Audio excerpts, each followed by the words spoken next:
नमस्कार, ओपिनियन भारत में आप सबका स्वागत है। मैं हूं आपके साथ नेहा राय। दिल्ली में अरविंद केजरीवाल जब से इस्तीफा दिया उसके बाद दिल्ली की सियासी हिली हुई है। दिल्ली में अब नए मुख्यमंत्री, महिला मुख्यमंत्री का चयन हुआ है जो कि आतिशी जी है। दिल्ली के तीसरे महिला मुख्यमंत्री है, लेकिन ये मुख्यमंत्री तत्कालीन है, कुछ समय के लिए है। लेकिन दिल्ली की जनता कितना इनको एक्सेप्ट करती है, आखिर कुछ महीने के लिए मुख्यमंत्री बनाने का वाकई रीजन क्या हो सकता है, जनता कैसे देख रही है इस मूवमेंट को, आम आदमी पार्टी की। एक बार हम दिल्ली की जनता से उनकी राय जानते हैं। सर, क्या नाम हुआ? राहुल पचौरी गौसेगा। कहाँ से हैं आप? मैं करावल नगर से। अच्छा, क्या लग रहा है ये दिल्ली में जो अभी चल रहा है, कैसे देख रहे हैं आप? आतिशी जी महिला मुख्यमंत्री मिली है दिल्ली को।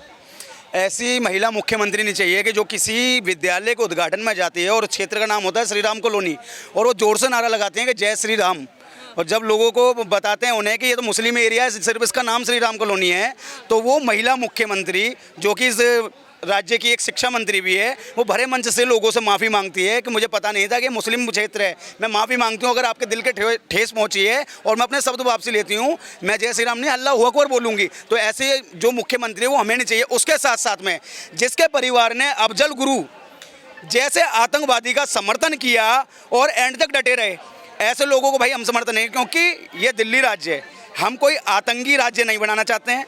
इस राज्य को, क्योंकि ये भारत की राजधानी है, इसे हम बिल्कुल स्वच्छ और सुरक्षित रखना चाहते हैं, इन्हें जिहादियों के हाथ में नहीं देना चाहते। जो आम आदमी पार्टी है उनकी मानसिकता साफ तौर पे आप देखोगे कि इनके जो निगम पार्षद था ताहिर हुसैन, जिसका दिल्ली दंगे में साफ साफ नाम आया था, जिसकी बिल्डिंग से लगातार पेट्रोल बम फेंके गए थे, जहाँ महिलाओं से छेड़खानी हुई थी, और तो और जो दिल्ली के IB ऑफिसर अंकित शर्मा जी थे, उनकी हत्या भी उस बिल्डिंग के अंदर से हुई थी। तो ऐसी महिला मुख्यमंत्री जो कहीं ना कहीं आतंकवाद का समर्थन करती हो, वो भाई दिल्ली वालों के लिए अच्छी नहीं हो सकती, दिल्ली वालों के लिए कहीं ना कहीं हानिकारक होगी। लेकिन बीजेपी हो या विपक्ष के नेता, ये सब तो चाहते थे कि मुख्यमंत्री अरविंद केजरीवाल इस्तीफा दे। आज मुख्यमंत्री इस्तीफा भी दे दिए, तो ये तो अच्छा है, खुशी की बात है आप लोगों के लिए, या फिर बुरा लग रहा है? भाई कौन कहता है कि अरविंद केजरीवाल ने इस्तीफा दिया है? अरविंद केजरीवाल पे तो एक नकेल कसी गई, जो साफ साफ तौर पे कहा जाए कि हाईकोर्ट ने सीधा सीधा कहा, जब उन्हें बेल मिली थी तो उनसे कहा गया कि जब आप यहाँ से जेल से बाहर जाओगे तो आप कोई मुख्यमंत्री के नाते नहीं जाओगे, और तो और आप किसी मुख्यमंत्री के नाते किसी फाइल पे साइन भी नहीं कर पाओगे। तो जब उन्हें अच्छे से पता लग गया कि अब मेरे पास कुछ भी नहीं बचा है, तो सिर्फ राजनीति दिखावे के लिए उन्होंने एक बयान दे दिया कि मैं अपने पद से इस्तीफा देता हूँ, और जो अब आगे का फैसला करेगी वो दिल्ली की जनता करेगी। तो मैं उन्हें बता दूं, सिर्फ दिखावे की वो अग्नि परीक्षा दे रहे हैं, कैसी बात कर रहे हैं? कैसी अग्नि परीक्षा? अगर ये अग्नि परीक्षा है तो हम जैसे जो गौ सेवक हैं, जो कट्टरवादी हिंदू हैं, वो कौन सी अग्नि परीक्षा दे रहे हैं? वो भी तो परीक्षा दे रहे हैं। हम पे तो उल्टे मुकदमे लगा दिए जाते हैं। अगर हम अपने धर्म की बात करते हैं तो हम पे मुकदमे लगा दिए जाते हैं। तो ये कौन सी अग्नि परीक्षा है भाई? ऐसी अग्नि परीक्षा को मैं नहीं मानता। ये क्या हो रहा है? अरविंद केजरीवाल आज इस्तीफा दिया, आप भविष्य के प्रधानमंत्री हैं। अच्छा, भविष्य के प्रधानमंत्री की तस्वीर मैं पूरे देश को दिखाना चाहता हूं, और वर्तमान के प्रधानमंत्री ये रहे।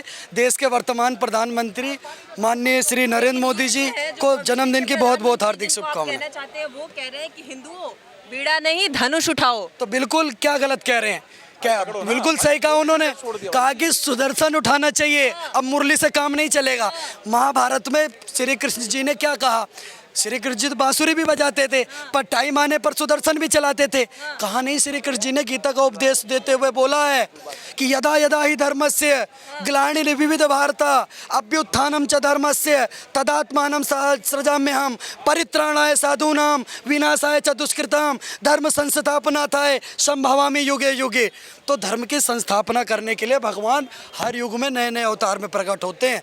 कहीं ये वो अवतार ये तो नहीं है। लेकिन विपक्ष तो इसको कहेगा ना कि आप जातिवाद कर रहे हो, आप यहाँ पे रक्षा करने आए हो, आप जनता को क्या सिखा रहे हो कि आप युद्ध करो, आप धनुष उठाओ, आप लड़ाई करो? मैडम, हम जनता को ये सिखा रहे हैं कि अपनी सुरक्षा के लिए, ये तो फंडामेंटल राइट्स है। हमारे 5-7 फंडामेंटल राइट्स हमें संविधान ने दिए हैं। अगर आपको कोई मारने आ रहा है, अगर आप सेल्फ डिफेंस में उसको मार देते हैं, तो ये तो हमारे को फंडामेंटल राइट्स है, ये तो संविधान इजाज़त देता है। अगर हमारे घर में हमारी बहन बेटी को, हमारी गौ माता को, हमारे सेना को, हमारे देश पर, हमारे राष्ट्र पर, या किसी महिला के आत्मसम्मान में या खुद के ऊपर कोई टिप्पणी कर रहा है या कोई हमला करने की कोशिश कर रहा है, तो उसका वहीं पर ठोक करके जवाब दे दो। ये तो प्रक्रिया कोई चीज़ है कि नहीं? बिल्कुल न्यायिक प्रक्रिया है, पर आपके अगर ऊपर कोई हमला कर रहा होगा तो आप उस टाइम पर क्या करेंगे? न्यायिक प्रक्रिया करेंगे, 112 पे कॉल करेंगे, पुलिस को बुलाएंगे या अपना सेल्फ डिफेंस में उससे बचाव करेंगे। लेकिन विपक्ष कह रहा है कि उत्तर प्रदेश कानून के तहत नहीं चल रहा है, योगी जी अपनी मन मर्जी कर रहे हैं, जो उनमें कोई मन में आता है वैसे करते हैं। ऐसे थोड़ी चलता है कोई भी देश या कोई भी राज्य। देखिए पत्रकार महोदय, उत्तर प्रदेश में जो इनकाउंटर हो रहे हैं ना, मुझे बहुत मज़ा आ रहा है और ये पूरा मज़ा मैं पूरे हिंदुस्तान की जनता को देना चाहता हूँ। इसलिए मैं 2029 में योगी जी को वोट दूंगा। डेली में भारत के अंदर ऐसे, अभी तो मैं, ये तो योगी जी का फोटो है, मैं अपराधियों को ऐसे तख्ती लेके वो देखना चाहता हूँ कि मुझे अरेस्ट कर लो, योगी जी मुझे अरेस्ट कर लो, और मैं जीना चाहता हूँ, मैं अपराध की दुनिया से तौबा करूँगा। ये मैं सब अपराधियों के हाथ में तख्ती देखना चाहता हूँ, जैसे उत्तर प्रदेश के अंदर एक एक अपराधी के हाथ में तख्ती है। दिक्कत किसको है? दिक्कत है असगर अली को। दिक्कत किसको है? दिक्कत उसको है नवाजवादी पार्टी के नेताओं को। दिक्कत किसको है? दिक्कत है मौलाना अखिलेश यादव को। दिक्कत किसको है? दिक्कत है नवाजवादी पार्टी के जो लाल टोपी पहन के काले कारनामे करते हैं, उन लोगों को दिक्कत है। दिक्कत इसीलिए है ना क्योंकि योगी बाबा कानून और संविधान के तहत नहीं चल रहे हैं। मैडम एक बात बताइए, संविधान में अगर कोई गाड़ी में बैठ करके जा रहा है और गाड़ी पलट गई, उसमें योगी जी की क्या गलती है? ये तो बारिश की गलती है ना। एक बात बताओ पत्रकार महोदय, आपने कितने महाराणा प्रताप देखे इस धरती पर और कितने छत्रपति शिवाजी देखे? बताओ ना, आप कितने भगत सिंह देखा है आपने दिल्ली एनसीआर में? पूरे भारत में कोई राजगुरु देखा है? केजरीवाल खुद को भी तुलना करते हैं भगत सिंह से। वो तुलना तो छोड़ो, भगत सिंह के चरणों की धूल भी नहीं है। वो एक ऐसा व्यक्ति है, भगत सिंह की मंशा नहीं थी कि हर बच्चियों को दारू पिलाऊं, उस स्कूलों में बच्चों के बैग से दारू निकले, ऐसा भगत सिंह तो नहीं था भाई। ऐसे ही मतलब कोई तो माँ की ऐसी कोक होगी जिसने भगत सिंह पैदा करा, राजगुरु सुखदेव पैदा करा, ऐसे कोई तो माँ की कोक होगी जो 110 करोड़ हिंदुओं के लिए आवाज़ उठा रहा है।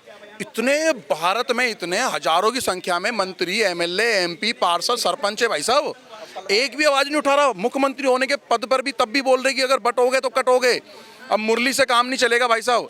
मैं तो बोल रहा हूँ, योगी जी को बोलना चाहिए, राम से ही नहीं परशुराम से काम चलेगा भारत के अंदर। आप क्या चाहते हो कि बांग्लादेश जैसी स्थिति हो जाए? हैं? अब इस बयान का विरोध करने वाले कौन है वो भी आप बता दो। विरोध करने वाले तो वही है जो ताहिर हुसैन जैसे बंदों को पालने का काम करते हैं। विरोध करने वाले वही है ना जो अंसार जैसे बंदों का पालने का काम करते हैं। विरोध करने वाले वही है ना जो बड़े बड़े गुंडे गैंगस्टरों को पालते हैं। 118 बता रहा हूँ, गिनती कर लेना, गूगल पे सर्च मार लेना, कौन था भाई 118? उसने वो एक बहुत बड़ा इनका मंत्री था मुलायम सिंह का। अच्छा समझ गया मैं, ये आप जिसकी बात कर रहे हैं जिसने भैंस चुराई थी, लाइब्रेरी की किताबें चुराई थी। हाँ, लाइब्रेरी की किताबें चुराई, आजम खान। ठीक है, ये कट कर देना, इतना लंबा हो गया भाई। मुलायम सिंह के एक नेता थे आजम खान भाई, गूगल पे जाना और एक बार सर्च मारना मुलायम सिंह के कितने अवैध जगहों पे बिल्डोजर चला। तो वहाँ पर बिल्डोजर नहीं चलाते अगर योगी जी, तो क्या हथौड़ी दे करके हमारी गाड़ी कमाई के टैक्स के जो पैसे लाखों की संख्या में भाई साहब उसको बाउंड्री और वो कब्जे करो अवैध जगह को तोड़ने में लाखों करोड़ों मिलियन करोड़ रुपए खर्च करने थे। क्या वहाँ पर 2 बिल्डोजर लगा करके 2 घंटे में उसको झाड़ने का हटाने का काम करना था? 118 मतलब कि चलो समझ आता कहीं मस्जिद हो, कहीं समझ आता मजार हो, कहीं समझ आता कहीं अंदर का वो क्या कब्रिस्तान हो, कुछ नहीं, केवल इनके नाम से उस बंदे ने कब्जा कर रखा था। अगर योगी जी ने अगर उस पर बिल्डोजर चला दिया तो मुझे भारत का कोई जस्टिस और भारत का कोई जज बता दो कि वो गलत काम करा है। और उनके जिस डीएम, जिस एसडीएम, जिस अधिकारी के टाइम पे ये कब्जे हुए हैं उनके ऊपर नकेल खींचो और उनके ऊपर इतनी भारी पेनल्टी लगाओ कि आने वाले एसडीएम, जीएम जितने भी होते हैं ना इनके अधिकारी, जिनके नज़रों में ये निगरानी में जगहें होती हैं, लैंड होती है गवर्नमेंट, उनके ऊपर सख्त कार्रवाई होनी चाहिए। जितने की लैंड नहीं है ना, 1,000 करोड़ की लैंड है तो 10,000 करोड़ का उनके ऊपर जुर्माना ठोको, तब ये कब्जा बंद होगा भाई। आपने कहा कि योगी जी के नेतृत्व में जो सरकार ने, सुप्रीम कोर्ट ऑफ इंडिया ने रोक लगा दिया कि बुलडोजर नहीं चलेगा। मैं सुप्रीम कोर्ट ऑफ इंडिया को कहता हूँ, माई लॉर्ड बन के रहो, ये मियाँ लॉर्ड बनने का काम मत करो। नहीं भाई साहब, आप अभी नहीं बोलेंगे भाई साहब, मैं आपके हाथ जोड़ रहा हूँ, आप बड़े हैं, बड़े को सम्मान है। दूसरी चीज मैं ये कहना चाहता हूँ, आप एक बात बताइए ना पत्रकार महोदय, आज तक कितनी वैध प्रॉपर्टियों पर बुलडोजर चला? बुलडोजर बड़े हमारी राजमाता है, ये गलत कह रहे हैं, हम बड़े नहीं है, राजमाता बड़ी है। तुम्हें पता है उन्हें हर चीज का अनुभव है, बाल बला चले का उन्हें अनुभव है, उन्हें हर चीज का अनुभव है। वो डांस कैसे होता है, बैली डांस करने का भी उन्हें अनुभव है, वो बहुत बड़ी है। क्या बात कर रहे हो? और सुप्रीम कोर्ट में सुनो, तुम चीटिंग कर रहे हो, तुम संविधान को खतरे में ला रहे हो। जस्टिस चंद्रचूड़ जी ने जजमेंट में साफ साफ बोला है कि यदि कोई एक्यूज्ड है तो उसके बिहाफ पे उसकी फैमिली को इलीगल वो लीगल कंस्ट्रक्शन को नहीं गिराया जा सकता है, जो लीगल कंस्ट्रक्शन हो। अब तुम मुझे ये बताओ, किसी एक मजलूम के मजदूर पे, जो ये मजलिस के मजदूर हैं, इन पे लीगल मकान है क्या कहीं पे? सारे इलीगल है, किराएदार हैं देश के। सुप्रीम कोर्ट ने जरा सा भी ध्यान नहीं रखा उनका, उन्हें कह दिया कि इलीगल कंस्ट्रक्शन को तो डिस्ट्रिक्ट कोर्ट से लेकर सुप्रीम कोर्ट तक कोई उन्हें संरक्षण दे ही नहीं सकता। राजमाता है देश में, चलेगा। राजमाता तो भाई साहब अतिथि देवो भव है ना भारत में। अगर ये अतिथि आए तो रहने दो, खाने दो ना, इनको दिक्कत क्या है आपको? देखो, यहाँ थोड़ा मनोरंजन तो होता रहेगा। जब तक योगी भारत में मनोरंजन ही तो करे, वो भी वही तो हम समझा रहे थे कांग्रेस के उस मंत्री को, अनिरुद्ध शर्मा को। 20 साल से ढका हुआ पर्दा उस मस्जिद पे, उसे उगाड़ दिया, तोड़वा दी बेचारे ने। अब मंडी में भी तोड़वाने चल रहे हैं। ये तो कांग्रेस के ही लोग गड़बड़ कर रहे हैं। अगर कांग्रेस हाँ, आपस में हम तो कांग्रेस से राहुल गांधी जी आपकी कुर्सी को खतरे में डाल रहे हैं ये। यहाँ पर योगी जी और आप बताओ ना मैडम, मोदी जी का भी पोस्टर लेके गए, आज उनका जन्मदिन भी है। हाँ भाई साहब, मोदी जी आपको जन्मदिन की लाख लाख शुभकामनाएं। ये हमारे अभिनेता देखो, भाई हैं। हम है तो वैसे राजमाता को मानते हैं, क्योंकि वो थोड़ा बैली डांस करके दिखा, फिर भी आदर्श तो है भाई। जय श्री राम। और हमारे आदर्श ये रहे जी, देखो जब तक ये भी आदर्श है, हमारे आइडल हैं, पर उन्हीं के छत्र छाया में ये भी चल रहे हैं। और जब तक योगी जी हिंदू मुसलमान कर रहे हैं, मैं वोट दूंगा। क्यों मजा आता है मेरे को जी, हिंदू जब मुसलमान मुसलमान होगा देश में मुझे मजा आता है, इसीलिए वोट देता हूँ। भाई हमारे क्यों नहीं करेंगे? खाली हिंदू हिंदू थोड़ी करेंगे, उनका भी देश में हिंदू मुसलमान। मैं इसीलिए मैं मैं वोट इसीलिए देता हूँ कि देश में हिंदू मुसलमान हो। जिस दिन योगी जी हिंदू मुसलमान करना बंद कर देंगे, मैं योगी जी को वोट नहीं दूंगा। देखिए मैडम जी, हम ये चाहते हैं हमारे, देखिए हम मोदी जी जब तक हैं, अब योगी जी का भी नंबर आना चाहिए। अब हम लोग चाहते हैं योगी जी पीएम बने, और जो देश में ये जो लब जिहाद है, जिहादी जो अपना कब्जा कर रहे हैं, वक्फ बोर्ड जो कर रहा है, इसमें संशोधन कुछ नहीं, इसे खत्म करो वक्फ बोर्ड को। अभी तो मोदी जी को आज 100 दिन हुआ है पीएम बने, अभी इसका तो अभी से आप मोदी जी अभी 4 साल और है, 4 साल और है। बना दो, गो योगी जी को 50 दिन बना दो, ये गोल टोपी, लंबी दाढ़ी, ऊंचा पजामा, उनका तो मजा आ जाएगा। ये डरा रहे हैं, शोएब जमुई भी बोलता है, इनके दक्ष चौधरी के डर के मारे घर से बाहर नहीं निकल रहे हैं। वहाँ के रोहिंग्या मुसलमान दिल्ली छोड़ के भाग गए हैं, सारे रोहिंग्या मुसलमान। दिल्ली पुलिस जवाब तक नहीं दे पा रही है कि दिल्ली में, या यूपी पुलिस जवाब नहीं दे पा रही है कि यूपी में रोहिंग्या मुसलमान रह रहे हैं, कितनी संख्या में रह रहे हैं, कहाँ रह रहे हैं, सारे डर रहे हैं। ये सब डरा रहे हैं उनको। हम तो कह रहे हैं हमारे भाई हैं वो, हम भाईचारा निभाएंगे। हिमाचल में हमारे भाइयों ने देखो कितनी, उन्होंने कहा नहीं, ये कानून का पालन करो, कानून में नहीं है तो इसे ढा दो, ठीक है? मालिक का मकान भले ही है उसको, है हाँ, सुप्रीम कोर्ट ही गलत आदेश दे रहा है कि देश में एक भी मस्जिद ना हो, हमारा सीधा कहना है। अब योगी जी आएंगे, सारी मस्जिद हटेंगी। कैसी बात कर रहे हैं भाईचारे? आपको पता है इस टाइम पूरे उत्तर पूर्वी दिल्ली में और गाजियाबाद में 2 लोगों का बहुत खौफ है, दक्ष चौधरी और पिंकी चौधरी जी का। जैसे भूत भागते हैं ना हनुमान जी के नाम से, वैसे रोहिंग्या मुसलमान भाग रहे हैं आज दक्ष चौधरी के नाम से। वो सुना होगा, भूत पिशाच निकट नहीं आवे, महावीर जब नाम सुनावे।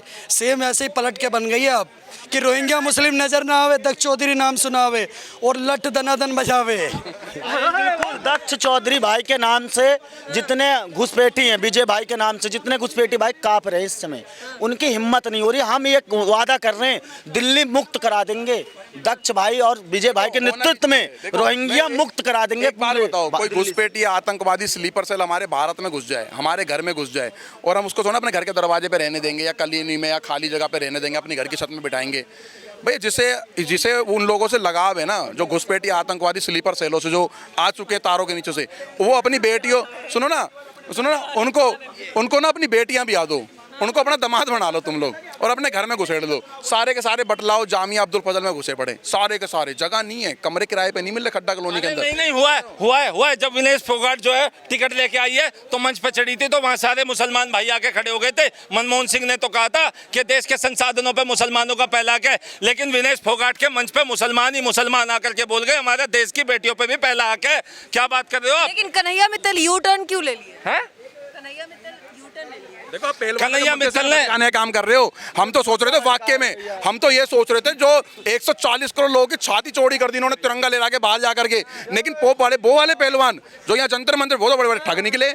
वो तो गद्दारों के साथ मिल गए। वो तो उस पार्टी से लड़ रहे हैं जो जेएनयू में खड़े होकर के बोलते थे भारत तेरे टुकड़े होंगे, इंशाअल्लाह इंशाअल्लाह, अब जल हम शर्मिंदा है, तेरे कातिल जिंदा है। तो ऐसे गद्दारों ने गद्दारों को दे दी जो जंतर मंतर पूरा उनमें फूट डल गई है, उनमें बीजेपी वालों ने फूट डाल दी है। दरअसल क्या है, बीजेपी ने हल शिकारा कांग्रेस से टिकट मांग रहे थे, तो बीजेपी ने जो हल शिकारा कांग्रेस से टिकट मांग रहे थे, बीजेपी ने उनकी टिकट जो है नहीं मिलने दी। क्यों? बीजेपी से वो टिकट मांग नहीं रहे थे, वो मांग रहे थे कांग्रेस से हल शिकारा, तो बीजेपी ने उनकी टिकट काट दी, इसलिए बीजेपी वाले वहां पे भेद डाल रहे हैं। देखो हर शिकारों को काम करना चाहिए।